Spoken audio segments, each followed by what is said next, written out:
Our guest now, the Auckland-based founder of the rapidly growing skincare brand, which bears her name, Emma Lewisham. Launched in 2019, just before the COVID pandemic, Emma Lewisham's skincare range is now sold throughout New Zealand and Australia, with plans to launch much further afield in September. In an article in Forbes magazine, and mentions on social media by celebrities including Kourtney Kardashian and Margot Robbie have helped boost the brand's profile. Now former Air New Zealand Chief Executive and Chair of Icebreaker and Michael Hill, Rob Fyfe, and his wife Sarah Fyfe have invested in the business, with Rob coming on as an advisor. Emma Lewisham spent 3 years while in a senior executive role with a global tech company, working nights and weekends developing her products, which she was determined would be all natural but effective, backed by science and carbon neutral. I have always been someone who is inquisitive and analytical and forever searching to prove the impossible possible. And prior to founding Emma Lewisham, I was actually one of the very few senior executives or female senior executives in a global technology company. And a lot of my role was about looking at gaps in the market globally and developing strategy and products to deliver to these customer needs. And I also was heavily involved in our sustainability side of things globally, and got a really strong education of what that means and how businesses should work and operate in the 21st century. In 2016, my fast-paced life came to a standstill when I lost my mother to cancer, and it really was a period of pause and where I realised that no one is invincible. And having prioritised work over wellness for 10 years, I began to look a lot closely at my health and reassessed things. And up until that point, I hadn't considered what I used on my skin as something that needed changing. And it wasn't until I visited my doctor in New Zealand and we were discussing sort of my new lifestyle that he questioned my skincare.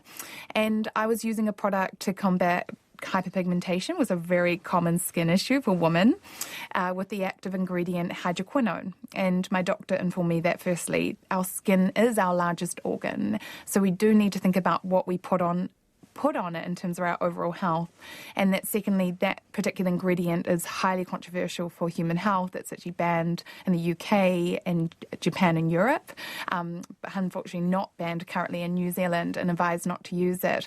And it was that revelation that planted the seeds for what would be Emma Lewisham 3 years later. I essentially stopped using that product. I went to the market, I went looking for natural skincare that was efficacious. You know, I was used to investing in really high-performing, luxurious products. And what I found on the market with natural was a real compromise, that you get natural, but you'd compromise efficacy. And that really dawned on me. And the more sort of I thought about it, the more I thought there's a massive opportunity here to put the two together. And in parallel with my experience in sustainability, I could see that the current beauty model of this take, make, dispose that was operating needed disrupting. And I felt that I knew where it needed to head and that I could offer some real value into it. So the two insights are product-led and also a sustainability-led proposition. The next thing is, what you're not, as far as I know anyway, is a scientist and a formulator of skincare. So no. You've got the business model, you believe you've got the concepts, you believe you've got the strategy. How Yes. about giving effect to the need to develop the products? How did that happen? Sure. Well, that's right. I didn't. And I'm a big believer in getting the very best people around you. So I did some research to find who were the top biochemists in New Zealand, and even brought one of them out of retirement who'd worked for Dior and Estee Lauder. And I'm a very determined person. I had a very clear vision of what I wanted to achieve with the products, and they were a big focus of ours. I knew we couldn't come to market with something that wasn't category defining and really going to be different, and they had to work. And when I say work, scientifically proven to work. And so I found the scientists that we wanted to work with in Auckland, where we would do our R&D, and we spent the next 3 years developing our products. And we started with very few products because the trifecta of all natural, luxurious and efficacious is the hardest of chemistry equations to crack, which I was learning very, very quickly. But we spent a year alone just researching the globe for the most innovative green tech high-tech, high-performing natural ingredients that were coming out of the market. And 5 years ago, when we were starting to work on it, we were at that precipice of things changing in the R&D labs globally, really investing in natural skincare with it growing. And so we were finding things coming out like plant stem cells, ceramides, hyaluronic acid, which are all natural origin ingredients. And we've really felt that with what was coming out, that we're really onto something. And it was just about working out how we'd formulate with them, the combinations, what would work strongest in synergy. And we really just spent a lot of time in the R&D stage, and it was hard. One of our products was 52 iterations. It took literally 2.5 years to develop, but now it is independently proven to outperform the likes of La Mer. Which is a very expensive product. Yes. What is the process, though? Because you've already mentioned the change in this drive for natural skincare, and you're on the ground at a really interesting time for that globally. Because of course, then you just have to. What is also happening is the transparency and the demand of the consumer to see every step of the way and every box ticked. So, what is that side of it involving also getting, you mentioned independent testing, but getting the kind of authoritative approvals and authoritative credibility behind your products? I think from performance and efficacy, what we did, and I think it's really important, is to have independent but also in vivo testing, where it's actually tested on human skin cells. It's not consumer subjective testing, so it's very black and white data where they can tell you on key measures such as type 1 collagen production, is it actually boosting collagen? On preventing hyperpigmentation, is it actually reducing or minimising the overproduction of melanocytes, which causes the dark spots on your skin? So that's very unique and rare, and what we really invest in the company. It's a very expensive to do, and we benchmark ourselves against non-natural brands that sit in that luxury efficacious space to show that we're not just rivaling but outperforming them in a lot of cases. So independent research, which is in vivo to us, is really important. When it comes to transparency, traceability of ingredients, it was a very hard space and something that we spent a lot of time in before we launched. The ingredient market historically has run where wholesalers of ingredients do not want to disclose where ingredients come from, how they're manufactured. And we really looked at it as, my name is on the bottle. I wanted to understand everything that was going into this product and how the planet and people were treated and the process of it being developed. Getting that information was really, really hard. I was told, no one asked these questions. Why do you need to know it? And so a lot of what we've been doing, we've had to really like push hard and change things and take people around us on a journey as to why these things are important. We're in a lot of cases setting a benchmark in the way that we operate. One of your first products was sunscreen. The other thing I want to ask you is, what are the certification processes depending on what kind of product it is? Normally the FDA is involved in a new therapeutic product, but what sort of certification do you need to say, yes, this is a sunscreen? Because we know full well consumer goes through a bunch of them every year here in New Zealand and says, hey, this isn't doing what it's claiming to do. What's been that side of the story? Yeah, look, it's a very challenging one. What we do is to follow the ASNZ standards, because you might be familiar that New Zealand doesn't have a set of standards that we follow, but we go off the Australia and New Zealand, which are the strictest in the world. We test at the same place that Consumer Magazine tests. We do an annual 10-person full test on our sunscreens to ensure it checks, and then every batch that we produce, we send a sample off to be tested in Australia. That's where Dermatest are, and they test it before we release it. And that's very unique the way that we operate, and that sort of vigilance around our testing, just because we do want to be sure around it meeting the SPF that we're stating. It's a big issue to unpack, that one. It's not as black and white, I think, as it's made out to be, but that's in the process that we undertake. So you went to market just before the pandemic with two products, the sunscreen and the skin reset serum.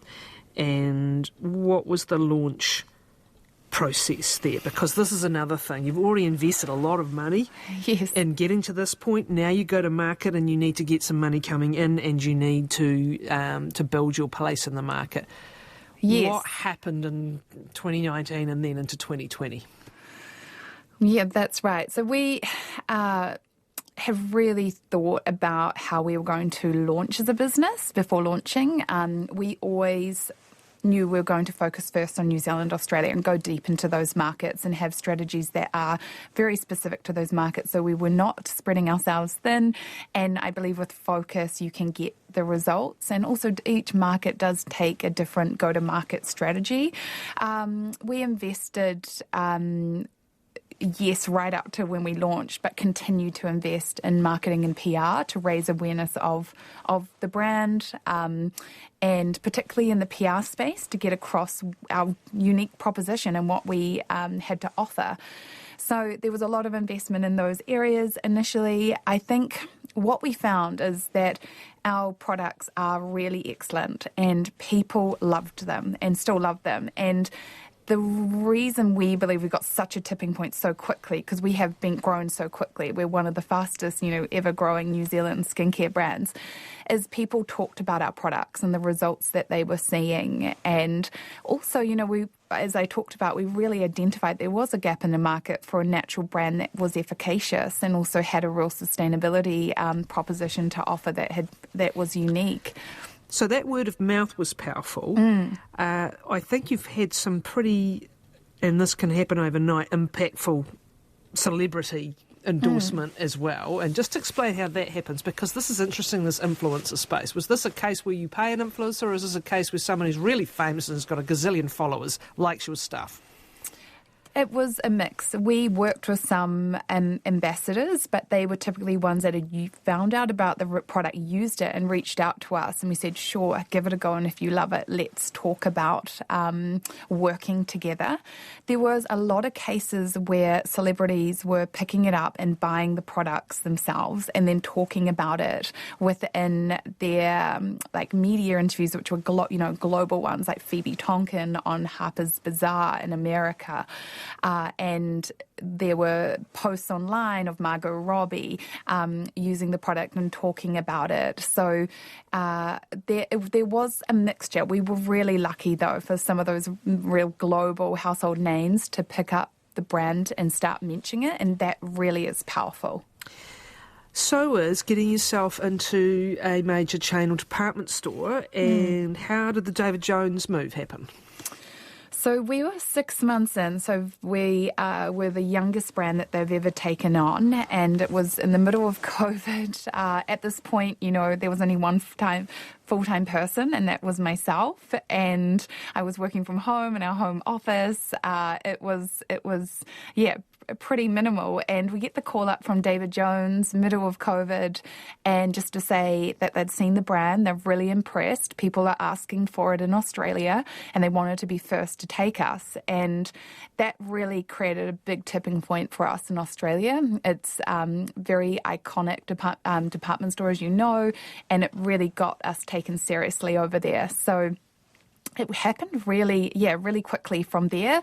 We are now David Jones' fastest ever growing beauty brand, the most successful beauty brand they've ever launched. We just won an award with them in their Jones Award, Champion for Change. We are their 5th online highest performing brand, which they've never seen from a niche brand. So it's been huge for us. How are you managing this growth? I know that you've just recently taken on a very experienced director in the form of Rob Fife, and Sarah Fife also, I think they've bought into the company, as well as getting his business input to this. But how are you managing such a dramatic growth trajectory? Yes. Look, last year was really hard because it caught us off guard and things moved really quickly. So there was a lot of hours. My husband, who was a lawyer, had to quit his job through COVID and say, look, I just have to leave and go and work with my wife on her business. And so there was at times where there was just really long hours. But then we were able to get some clear air and go, okay, we need to resource appropriately. And we've done that. We've really set the company up now with excellent people in the key areas of operations and forecasting to ensure that we can meet this global demand as a company. And we really have, despite the quick growth, we haven't had the issue with supply chain. We've been able to fulfill our orders, and that is a lot to do with also our laboratory being excellent as well. Where does manufacturing happen? In Auckland. So it's all done in New Zealand. Do you intend to keep it that way? Yes, it's a real strong point of difference for us. Our products are very high quality. I sign off every batch that we produce. And we want to keep it in New Zealand. We're a New Zealand company. I don't believe there's any better scientists or manufacturing team in the world. Emma Lewisham is our guest. We're talking about the rapid growth of the skincare brand that is in her name, Emma Lewisham. You're listening to 9 to Noon on RNZ National. Another big factor of this, and again, it is considerable consumer demand these days, is products life and packaging life. You've got a recycling and reuse program. How big an issue is this for the cosmetics industry? Yeah, look, and our mission is to move the beauty industry to one that is circular, carbon positive and transparent. What I could see and a reason for launching Emma Lewisham was that we had this huge issue in beauty around our packaging that so many people are just not aware of. Essentially, no beauty packaging is being recycled curbside. The economics are not there, so to landfill, oceans, it's burnt, it goes. And it just doesn't make sense. So every year the industry produces 120 billion units of beauty packaging, and that's essentially where it's ending up. It's ending up landfill, oceans all being burnt, and then the next year we extract and produce another 120 billion units. And also packaging is the industry's biggest contributor to carbon emissions. So to me, it was a no-brainer that model, that linear model in beauty has to change and someone had to disrupt it. So what we are doing about it is moving all of our products to refillable, but not just that. End of life, we take ownership for all of our material. We bring it back free of charge. We sterilise it to first and foremost reuse and refill. And for packaging that has to be retired, we actually invest in the recycling programs so that we know it actually gets recycled, and that's through TerraCycle. We were the first brand in New Zealand to launch the Emma Lewisham Beauty Circle last year, which essentially raised the awareness around that and took ownership and brought back all of our packaging in New Zealand, not just Emma Lewisham, but all facial brands. And we would ensure that it was recycled and kept in circulation. And since we've launched that program, we've had both Mecca, David Jones emulate it, Schwarzkopf. So we really feel like we've got traction and making change in the industry, which is what we'd set out to do. How much of the uptake is there for the circular model? Because it requires the customer and the consumer to be part of it as well. Totally. To be circular designed is one thing, but to have the customer participate is the most important thing, and the thing that we'll have to continue to work on. Initially, we found that it was around 20%, so not where we wanted it to be. So we did some understanding and testing with our customers and spoke to them, and our customer set are women who have really busy career lives, children, and the process was that they would have to download a shipping label from TerraCycle or Emma Lewisham's website and then put it on a box and ship it. And they just didn't get to the downloading. People don't have printers, so we thought, okay, how do we change this? So what we've done now is if you buy online with Emma Lewisham, there will be a pop-up that says, would you like a free return shipping label for your material to add to your box? Since we did that, the participation's been 90%. Are you seeing competitors copy this? Yes. Which is probably the one thing you wouldn't mind competitors copying. No, absolutely not. We don't mind at all, and we, that's what we ultimately want. We want to make, and because the change that needs to come is not going to come from one brand doing it. It will come from large scale and a collective effort globally. The beauty industry is also criticised for embellishing reality. We were talking about some of those influencers. It used to be the magazines. Now it's far more likely to be online. But a long history of airbrushing models and, this concept of perfection that's, well, it's not even real if it's airbrushed, is it? Where do you sit on the marketing of beauty products? Yeah, well, you'd see on our website and on our social media pages that we don't airbrush our photos. We show a lot of real women and what their skin looks like, and so that's our policy. We actually have a company rule around that we don't airbrush our photos. You might do little touch-ups on eyes if they are red and there's lots of veins, but in terms of the skin, we don't, and you can see that in the imagery that we put out to market. So this growth path is steep, as we said. I think Smith & Co's is another big store you were into here. How many countries are you in now? We are retail-wise in New Zealand and Australia, but shipped to 22 countries, and in September launch in stores in the US and with a global online retailer in September as well, which will really put us on the map. It will. And then what's the challenge again of growth, not just financial, but keeping up, as you say, with market demand, keeping up with production demand? Is that part of exactly what you're working on right now? Yeah, that's what we're working on right now. We feel like we're very organised, planned business, and so we feel that we've got a good handle on the production side of things, and we work really closely with our manufacturing team and our scientists to do so. Really for us is to make sure that we, as we go into these other markets, that we set ourselves up in a way that is working in a carbon positive way. So setting up actual 3PLs, so third-party logistic warehouses in these countries, so that we're not air freighting a whole lot of product. So we actually ship to a central point and then it can be shipped within the various countries. So we're setting warehouses up at the moment in Australia, and then next will be USA and the UK. So that's some of the challenges that we have at the moment of finding the right partners and things. This is all big financial investment stuff. And what's been the relationship either with banks, now with a private investor in the form of the Fifes, but from that perspective, what's that side of the journey been like for you?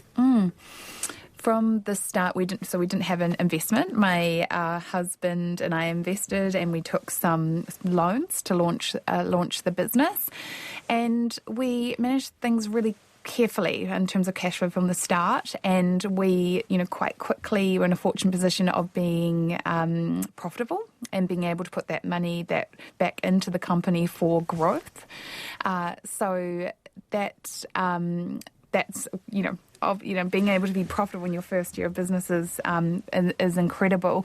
With us going into more global markets, needing to take more inventory, stock, there's more the marketing investment, the PR, and also to invest in our sustainability initiatives. We did decide to take some investment in, but the most important thing for us was bringing in an investor that we would really want to work with and learn from, and that really fitted with our culture and believed in us and believed that globally we could achieve things. It's interesting. So are you intent on staying private as things develop? If it keeps going at the rate it is, and with the possibilities opening up offshore that you mentioned in September, you could look at a listing at some stage. But is your instinct to keep it private if possible? Yes, with what we want to achieve at the moment, yes. What is your own background? You mentioned a very successful marketing role with a global technology company. What was the background before that, Emma? Was there a commerce degree along the way, I think? Yes, but they can lead to not a hell of a lot, to be honest. No, well, I went down to Otago. I grew up in Nelson, went down to Otago, had a great time, did a BCom honours. I finished my honours degree in ESADE in Barcelona. My grandfather is Spanish, so I'd always wanted to go there, and ESADE is one of the top business schools in Europe, and so I learned an incredible amount there, and then came back to New Zealand. I worked for the New Zealand Business Roundtable, actually as my first role, so in Wellington, and then went on to work for the Japanese technology company for nearly 9 years. But there's a real entrepreneurial streak that's driving this, isn't it? This isn't, the marketer or the corporate. This is that particular and peculiar beast that is the entrepreneur. And can you put your finger on how long that's been there? Look, I think for a long time I've always been someone that when someone says something's impossible, that I want to go out and prove it's not. And I've always asked the question, why? Why are we doing something like this? Why can't we do it better? And I've always been driven to around those lines, and that's been in my blood since I was a very young girl. I had quite entrepreneurial, family and parents. My grandmother was one of the first CEOs of her time. She started a big real estate company and did a lot in that area, similar with my grandfather.